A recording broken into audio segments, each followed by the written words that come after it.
Chapter 22. Remembering is just an invention of the mind. Spring is sprung, Freak says, and so are we. This is the day school gets out, and we're taking the long way home.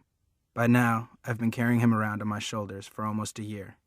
We call it walking high, and even if we haven't been going on any dangerous quests lately, so the fair Gwen won't have to throw a fit, Freak hasn't exactly given up on slaying dragons. The world is really and truly green all over, he says. Do you remember what it used to be like back in the Ice Age, when the glaciers covered the earth and the saber-toothed tiger roamed the frozen night? No, I say. How could I remember that? I wasn't even born. Don't be a pinhead, he says. Remembering is just an invention of the mind. I go, what's that supposed to mean? It means that if you want to, you can remember anything, whether it happened or not. Like I can remember what it was like in the Ice Age. I kept trying to invent stuff. The wheel, central heating, indoor plumbing, but the Neanderthals were happy with just a campfire and a fur coat. If you guessed that Freak has been reading a book about the Ice Age, you're right. He's been seeing a saber-toothed tiger behind every bush, except that so far, all of them have turned out to be stray cats. Or once it was this skunk, and it's a good thing I can run fast, or we'd have to soak in tomato juice, which is the only way to get rid of the stink.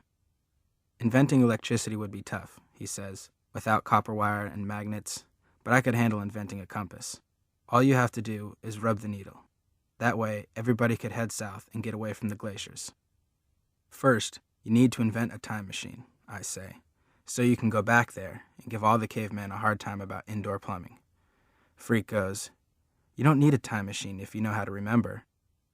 Which is something I'll always remember, him saying that and me trying to figure it out. Freak's birthday is a couple of days after school gets out, and the fair Gwen has already made it clear he's not getting a ride on the space shuttle. 13 is supposed to be extra special, he says. The least you could do is get my name on the list. Or how about a linear accelerator, just a small one so I can split a few atoms? The fair Gwen goes, I suppose this means you're going to be an obnoxious teenager.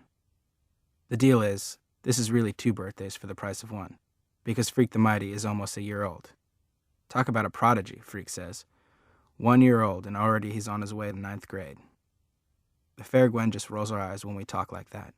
Freak says we can't expect her to understand, because you can't really get what it means to be Freak the Mighty unless you are Freak the Mighty.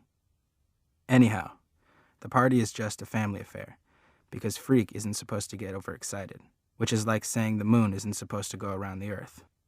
Last year I got the ornithopter, he says. This year, why not a helicopter? A real one, though. You can't expect a teenager to play with toys. Why not a jet plane? The fair Gwen says. Cool, Freak says. A Learjet. What he's really getting, and I've been sworn to secrecy, is this new computer, the one he's been drooling over in his computer magazines.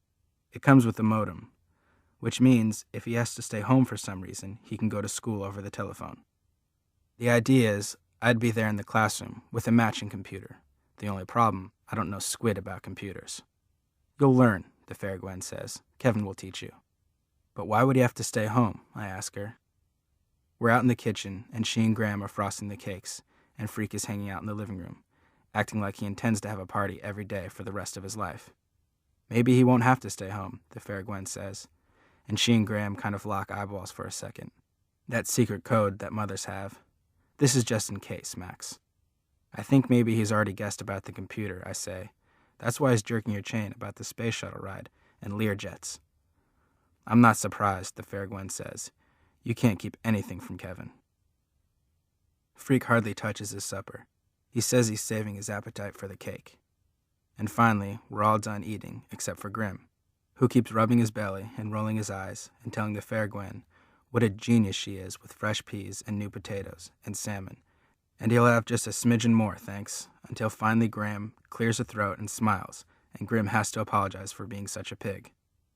The funny thing is, when at last they do bring out the cake, Freak asks me to flame out the candles while he makes the wish. And then he doesn't even touch his piece. He just sort of pushes it around the plate. I figure he's so excited about getting the new computer that he's lost his appetite. Not that he's letting on he doesn't feel good. He's acting just as wise and smart-mouthed as ever. I should have asked for earplugs, he says, when we're done singing Happy Birthday. You better check the glassware for cracks. Hush up, the fair Gwen says, or we'll give you another chorus. When she brings out the computer, he acts so surprised and happy. Maybe he really is surprised. Right away, he wants to turn it on and show off what a brain he is. And because it's his birthday, we all have to sit there and admire him and go, amazing and fantastic. And Kevin, how did you know that? And so on. He's showing Grim how to play 3D chess, and just watching that makes me dizzy. So after a while, I go out to the kitchen and help clean up, which is something I'm good at. Maxwell never breaks a dish, Graham is saying. He's very sure-handed for someone so large. We're almost done putting stuff away and wiping the counter when Grim shouts from the other room. All he says is, Kevin, but we can tell right away that something is wrong.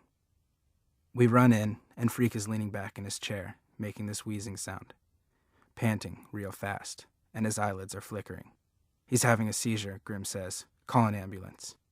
The fair Gwen is already on the phone.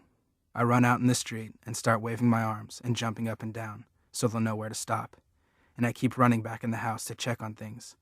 But the fair Gwen says there's nothing we can do except wait.